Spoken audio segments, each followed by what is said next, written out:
Olá, queridões, tudo bem? Vamos falar um pouquinho sobre equilíbrio químico. O equilíbrio químico são reações que elas são de duplo sentido, ok? O que significa uma reação de duplo sentido?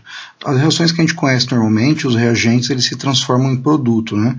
E a mistura deles, né, as reações químicas fazem a ocorrência da formação de produtos. Já no equilíbrio químico acontece justamente o contrário também. Além dos reagentes se transformarem em produtos, os produtos eles se transformam em reagentes. Então a gente tem uma reação de duplo sentido.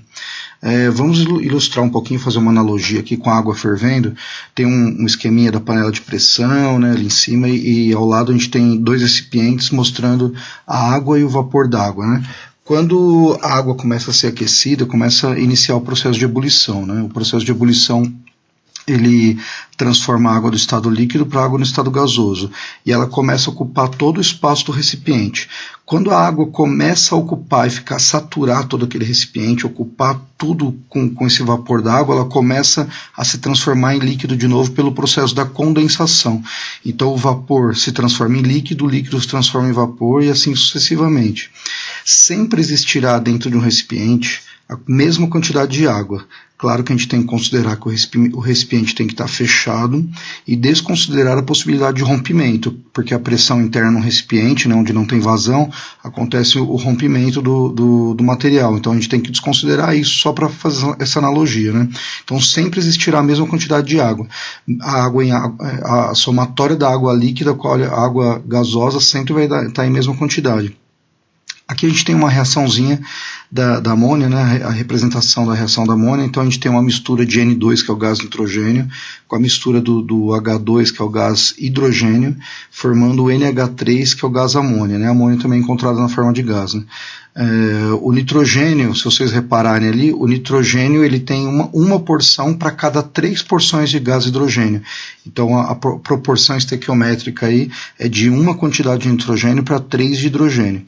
Aqui a gente já está representando as moléculas, né?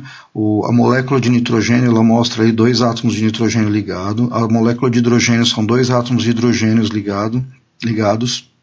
E após a seta aí, a gente tem a formação da amônia, que é 1 átomo de nitrogênio e 3 átomos de hidrogênio ligados.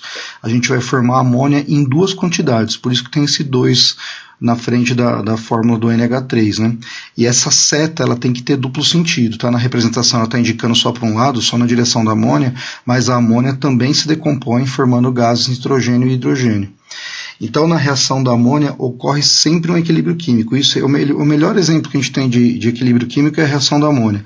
O resultado nunca é 100%, tá? Então, assim, sempre no processo vão sobrar os gases nitrogênio e hidrogênio, então eles coexistem no final do processo. Então, a amônia, gás nitrogênio e gás hidrogênio vão aparecer no final do processo.